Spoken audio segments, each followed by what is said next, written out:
ये लीजिए अपने 6,000 रुपए, और आज के बाद ना यहाँ पे नौकरी करने की कोई जरूरत नहीं है आपको।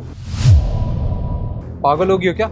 क्या ड्रामा लगा रखा है? अरे कोई सुन लेगा, 6,000 रुपए लेके यहाँ क्यों आई हो? जाओ वापस घर जाओ।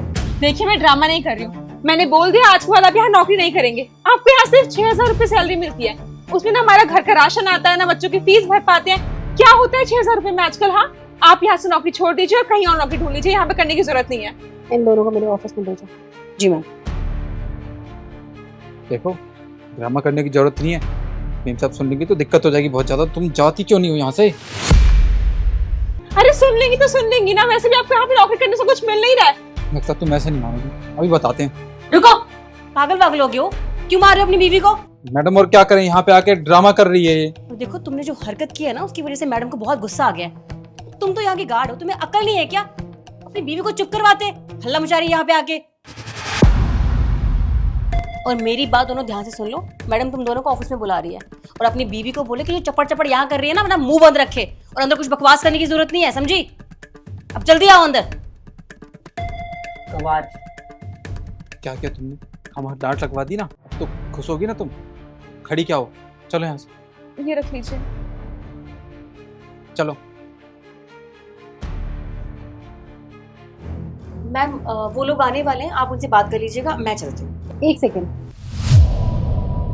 मुझे तुमसे भी कुछ काम है, तो तुम यहीं खड़ी रहो।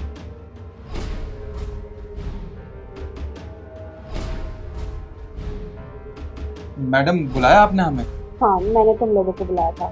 शिखा, तुम इन दोनों को तो जानती होगी। जी मैम, ये हमारी कंपनी का गार्ड है और इसकी वाइफ। ओके, तो अभी मैंने बाहर तुम लोगों को बात करते हुए सुना था। तुम्हारी बीवी तुमसे झगड़ा कर रही थी कि तुम्हें 6,000 रुपए सैलरी मिलती है, लेकिन मेरे हिसाब से मेरी कंपनी में सभी गार्ड को 12,000 रुपए सैलरी मिलती है। तो मुझे कुछ समझ नहीं आया, आप लोग बताएंगे मुझे? नहीं मेम साहब, मैं सच बोल रही थी। वो क्या है ना कि इनको सिर्फ 6,000 रुपए सैलरी मिलती है आपके ऑफिस से, और आप खुद सोचिए ना, 6,000 में आजकल गुजारा कहाँ होता है?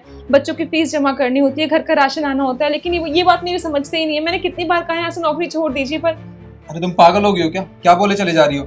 मैडम हमारी बीवी झूठ बोल रही है, इसे सच्चाई के बारे में नहीं पता। मैडम हमें महीने के 12,000 रुपए ही सैलरी देती है। जी मैम, सैलरी 12,000 ही है और मैं 12,000 ही सैलरी देती हूँ, और ये मुझे नहीं पता क्यों झूठ बोल रही है। अगर तुम्हारी सैलरी 12,000 रुपए है, तो तुम्हारी बीवी हमारे ऑफिस के बाहर आके ऐसे तुमसे लड़ाई झगड़ा क्यों कर रही थी? आप मुझे बताएंगे कि आपको 6,000 रुपए ये क्यों देते हैं आके? पर आपने झूठ क्यों कहा हमसे? आपने तो हमसे कहा था कि आपको 6,000 रुपए सैलरी मिलती है, पर अभी आप कह रहे हैं कि 12,000 मिलती है। फिर 6,000 रुपए कहाँ जाते हैं? आप घर पे तो लेके आते नहीं है, कहाँ जाते हैं वो पैसे? देखिए, 12,000 रुपए हमें मिलते हैं हर महीने, तो 6,000 रुपए मैडम जी हम बैंक खाते में जमा करके रखते हैं ताकि आगे काम आ जाए वो, और 6,000 रुपया घर में दे देते हैं। मैडम हमें 12,000 रुपए महीना ही देती है।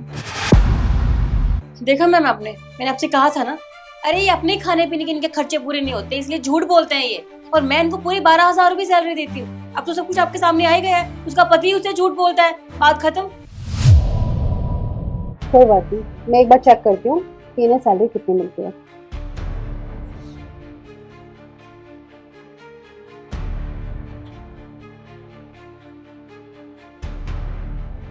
देखिए, ये तो बिल्कुल ठीक बोल रही है कि तुम्हें सैलरी 12,000 रुपए ही मिलती है, तो तुम्हारी बीवी ऐसे क्यों बोल रही है कि तुम घर पे उसे 6,000 रुपए देते हो? देखा मैम, अब तो आपको सबूत भी मिल गया, अब तो आपको श्योरिटी मिल गई ना कि मैं सच बोल रही थी और ये लोग झूठ बोल रहे थे। ये पैसा बचाने के चक्कर में ये सब ड्रामा कर रहे थे ताकि कल को आप बढ़ा दो, और ये लोग ना हमें फंसाते हैं खुद का फायदा निकलवाने के लिए। बस मैम साहब बहुत हो गया। जब तक आप हमें कुछ भी कह रही थी हमने सुन लिया, पर आप हमारी बीवी को झूठा कह रही है, हम बिल्कुल बर्दाश्त नहीं करेंगे। देखिए बड़ी मैम साहब, हम आपको सब कुछ सच बताते हैं। शिखा मैम साहब हमें महीने के 6,000 रुपए ही तनख्वाह देती है। अरे 6 महीने हो गए इस कंपनी में काम करते हुए, जब से 6,000 रुपए मिलते हैं, 12,000 नहीं। जब इन्होंने पहली तनख्वाह दी थी हमें, तो कहा था कि कंपनी में थोड़ी दिक्कत चल रही है, तो इसलिए इस महीने 6,000 रुपए ले लो, आगे से तुम 12,000 रुपए ले लेना। अरे हमने सोचा ठीक है, चलो इस कंपनी में काम कर रहे हैं, 1 महीना कम तनख्वाह ले लेंगे, क्या हो जाएगा। पर ये तो 6 महीने से कम तनख्वाह दे रही है। जब हमने आवाज उठाने के बारे में सोचा तो इन्होंने कहा कि तुमको झूठा इल्जाम लगा के हम कंपनी से निकाल देंगे। साहब देखिए, इतना जल्दी नौकरी नहीं मिलता, अब कहाँ जाते नौकरी के लिए। इसलिए जितना रुपया ये दे रही थी उतने में घर का गुजारा कर रहे थे। लेकिन सबसे बड़ी गलती यहाँ पे तुम्हारी है, जो तुम ये सब कुछ बर्दाश्त कर रहे थे। अरे तुम्हारे साथ गलत हो रहा था, गलत करने से ज्यादा ना गलत सहने वाला गुनहगार होता है, और तुमने तब आवाज क्यों नहीं उठाई? शिखा, तुम्हारी सैलरी कितनी है? 50,000। 50,000। तो तुम्हें शर्म नहीं आई? तुम इतने महीनों से इसकी सैलरी काट रही थी, पूरे 6,000 रुपए अपने पास रख रही थी। अगर तुम्हें अपनी सैलरी से भी पूर्ति नहीं पड़ रही थी तो तुम मुझसे आके बोलती मैं तुम्हारी सैलरी बढ़ाती है, हम डिस्कस करते। लेकिन किसी के पैसे खाने का क्या मतलब था? तुम जानती हो वो गरीब लोग हैं, उनके लिए 6,000 रुपए भी बहुत बड़ी बात है, लेकिन तुमने एक बार भी उनके बारे में नहीं सोचा।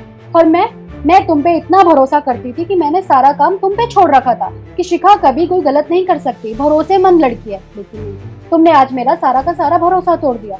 पर क्या पता कि तुमने ये सब निखिल के साथ ही किया है, क्या पता तुम यहाँ पे सबके साथ करती हो, क्योंकि हमारे ऑफिस में तो बहुत सारे गार्ड हैं, तुम सबकी सैलरी काटती होगी।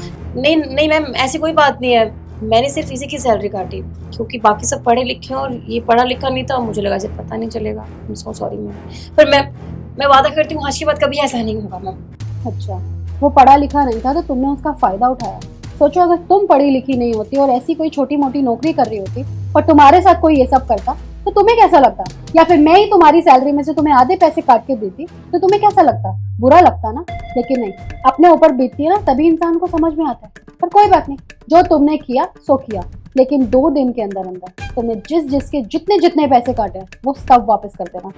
मैम 2 दिन बहुत कम है, कम से कम 2 महीने का टाइम तो दीजिए, मैं इतनी जल्दी पैसे अरेंज नहीं कर पाऊंगी। अच्छा, तुम अरेंज नहीं कर पाओगी? अरे तुमने सबके पैसे काटे हैं, तुमने सेविंग्स की होगी ना, तो सिर्फ 2 दिन का टाइम है और मुझे नहीं पता कि तुम पैसे कहाँ से लाओगे। 2 दिन में सबके पैसे दो और अपना रेजिग्नेशन लेटर यहाँ रखो और जाओ यहाँ। क्यों?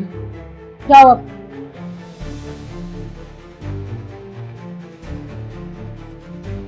और Nikhil, I am really very sorry, मेरे ऑफिस में तुम्हारे साथ ये सब कुछ हो रहा था, मुझे कभी पता ही नहीं चला।